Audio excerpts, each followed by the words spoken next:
In the dusty streets of Manshiyat Nasr, Cairo, whispers of dread hung in the air like an oppressive fog. The city, known for its vibrant markets and bustling life, held secrets darker than the shadows that crept through its alleyways. Among these secrets was the story of Amina, a young woman whose life would tragically intertwine with the sinister tale of Riya and Sakina.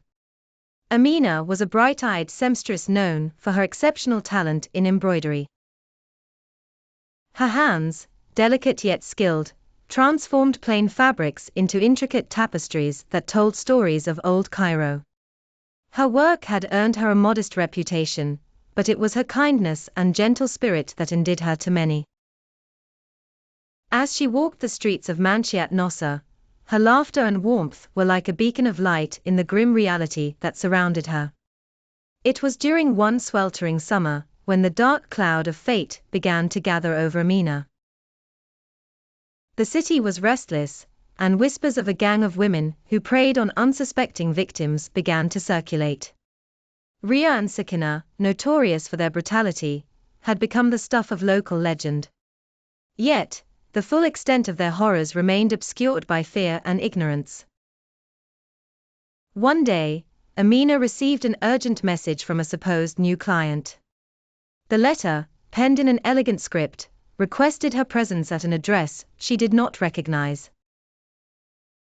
The promise of a lucrative commission was too enticing to ignore, and with a heart full of hope, Amina set out towards the unknown.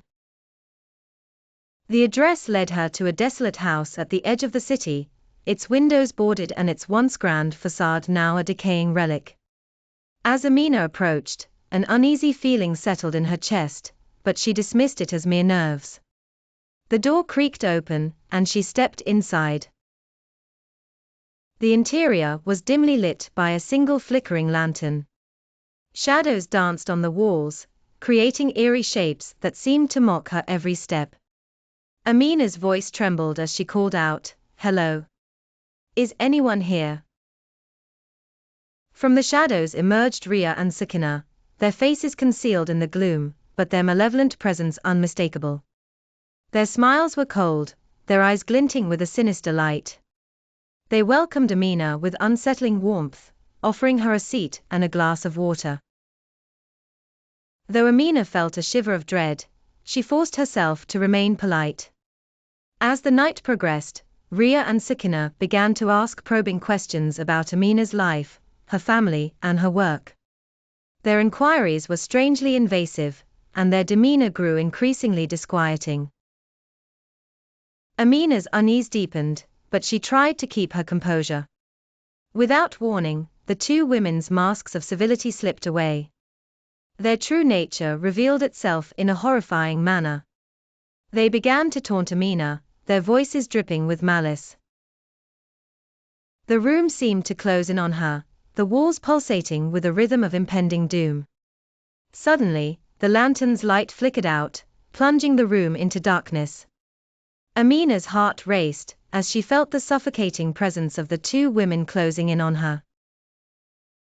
Panic surged through her, but she was paralyzed by fear. In the suffocating blackness, Amina could hear the rustle of fabric and the faint, mocking laughter of Riya and Sakina.